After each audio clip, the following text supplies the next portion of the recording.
ஆந்த்ரோபிக்லேருந்து வந்திருக்கு கிளாட் ஓபஸ் 4.7. பார்க்கறதுக்கு இது வெறும் அடுத்த அப்டேட் மாதிரி தெரியலாம், ஆனா இது ஒரு சாதாரண அப்டேட் இல்ல. ஏஐயோட சக்தியை அடுத்த லெவலுக்கு கொண்டு போற ஒரு மிகப்பெரிய பாய்ச்சல் இது. ஆனா இந்த பிரம்மாண்டமான அறிவுக்கு நாம ஒரு விலை கொடுக்க வேண்டியிருக்கு. அது என்ன விலை? வாங்க பார்க்கலாம். இந்த புது மாடலை முதல்ல டெஸ்ட் பண்ண ஒருத்தர் என்ன சொல்லியிருக்காரு பாருங்க. இது என்னை உண்மையிலே திகைக்க வச்சிடுச்சு. எல்லாமே அதுக்கு ரொம்ப சுலபமா இருந்த மாதிரி இருந்துச்சு. யோசிச்சு பாருங்க, இந்த ஒரு வரியே போதும் கிளாட் 4.7ஓட திறவையை புரிஞ்சுக்கிறதுக்கு. சரி, ஏன் இதை நாம ஒரு குவாண்டம் பாய்ச்சல்னு சொல்றோம்? இது சும்மா ஒரு சின்ன இம்ப்ரூவ்மெண்ட் கிடையாது. இதோட செயல்திறன்ல ஒரு மிகப்பெரிய ஜம்ப் இது. எப்படின்னு கேக்குறீங்களா?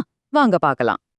இந்த நம்பர்ஸ கொஞ்சம் பாருங்களேன். சும்மா கோடிங்ல மட்டும் இல்ல, விஷுவல் ரீசனிங், அதாவது படங்களை பார்த்து புரிஞ்சுக்கிற திறனிலையும் இதோட பெர்ஃபார்மன்ஸ் ராக்கெட் வேகத்துல போயிருக்கு. ஏஜென்டிக் கோடிங்ல 53%ல இருந்து 64%, விஷுவல் ரீசனிங்ல 69%ல இருந்து நேரா 82%க்கு தாவி இருக்கு. ஆனா இங்க இன்னொன்னு கவனிச்சீங்களா? மைத்தோஸ்னு ஒன்னு இருக்கு. அதோட ஸ்கோர் இதை விடவும் ஜாஸ்தி. அது என்னன்னு நம்ம அப்புறமா பாப்போம். சிம்பிளா சொல்லணும்னா, இந்த நம்பர்ஸ்லாம் சும்மா இல்ல. ரொம்ப காம்ப்ளெக்ஸான கோடிங், படத்துல இருக்கிற தகவல்களை புரிஞ்சுக்கிறதுன்னு எல்லாத்துலயும் இது ஒரு பெரிய ஸ்டெப் ஃபார்வர்ட். சரி, இந்த நம்பர்ஸ் எல்லாம் இருக்கட்டும். நிஜ உலகத்துல இதோட தாக்கம் எப்படி இருக்கு? சரி, இப்போதைக்கு இந்த நம்பர்ஸ் எல்லாம் கொஞ்சம் ஓரமா வைப்போம். உண்மையிலேயே இந்த ஏஐனால என்னெல்லாம் பண்ண முடியும், அதோட கிரியேட்டிவிட்டி உங்களை எப்படி ஆச்சரியப்படுத்த போகுதுன்னு சில நிஜமான உதாரணங்களை இப்ப நாம பார்க்கலாம். இவ சொன்னா நீங்க நம்புவீங்களான்னு தெரியல. ஒரே ஒரு கமெண்ட், ஆமா, ஒரே ஒரு ப்ராம்ப்ட்ல இந்த மாடல் ஒரு முழு 3D வீடியோ கேமையே உருவாக்கியிருக்கு.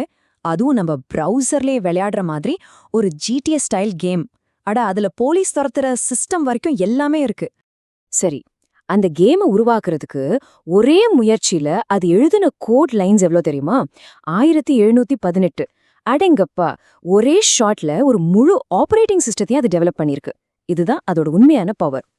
அதோட விஷன், அதாவது பாக்குற திறனும் 3 மடங்கு அதிகமா இருக்கு. இதுக்கு முன்னாடி இருந்த மாடல்ஸ் எல்லாம் ரொம்ப காம்ப்ளெக்ஸான ஒரு ஸ்கிரீன்ஷாட்டை பார்த்து படிக்க முடியாம திணறி போகும். ஆனா இது ரொம்ப துல்லியமா அதை படிச்சு அதுல இருக்கிற தகவல்கள் எல்லாம் அனலைஸ் பண்ணுது.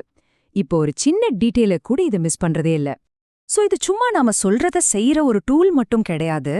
இது சுயமாக சிந்திச்சு செயல்படக்கூடிய ஒரு ஆட்டோனமஸ் ஏஜென்ட்டாவே மாறியிருக்கு. அப்படி என்ன புதுசா திறமைகள் வந்திருக்குன்னு பார்க்கலாம் வாங்க. இத கொஞ்சம் பாருங்க. அது செய்யற வேலைய முடிக்கிறதுக்கு முன்னாடி அதுவே ஒரு தடவை செக் பண்ணிக்குது. எவ்வளவு நேரம் பேசினாலும் நீங்க என்ன பேசிட்டு இருக்கீங்கன்றத மறக்காம ஞாபகம் வச்சுக்குது. எல்லாத்துக்கும் மேல நீங்க ஆஃப்லைன்ல இருந்தா கூட சில வேலைகளை அதுவா ஆட்டோமேட்டிக்கா செஞ்சு முடிச்சிடும். இது வெறும் ஒரு டூல் இல்ல, ஒரு ஸ்மார்ட்டான பர்சனல் அசிஸ்டன்ட் மாதிரி. வாவ், கேம் உருவாக்குது, அதுவாவே வேலை செய்யுது, இவ்ளோ ஆச்சரியமான விஷயங்கள் எல்லாம் சூப்பர் தான். ஆனா இந்த அபாரமான சக்திக்கு நாம என்ன விலை கொடுக்க போறோம்? சரி, வாங்க இப்போ அந்த உண்மையான விலைய பத்தி பேசுவோம். இந்த சக்திக்கு நம்ம பாக்கெட்ல இருந்து எவ்ளோ செலவாகுது? இங்குதான் ஒரு பெரிய ட்விஸ்ட் இருக்கு. ஒரு டோக்கனுக்கான விலைய அவங்க மாத்தவே இல்ல. ஆனா ஒரு வேலைய செய்யறதுக்கு முன்னாடி இருந்ததை விட 35% வரைக்கும் அதிக டோக்கன்ஸே இது எடுத்துக்குது. ஏன் தெரியுமா? ஏன்னா இது ரொம்ப ஆழமா யோசிக்குது. அதனால கடைசில நம்ம பில் தான் அதிகமாகுது. ஏன் நம்ம யூசேஜ் லிமிட் இவ்ளோ சீக்கிரமா காலி ஆகுதுன்னு நீங்க யோசிச்சீங்கன்னா அதுக்கு காரணம் இந்த புது எக்ஸ் ஹை எஃபோர்ட் மோட் தான். கோடிங் மாதிரி கஷ்டமான வேலைகளுக்கு இது ஆட்டோமேட்டிக்கா அதிக பவரை யூஸ் பண்ணுது. அதனால அதிக டோக்கன்ஸையும் காலி பண்ணுது.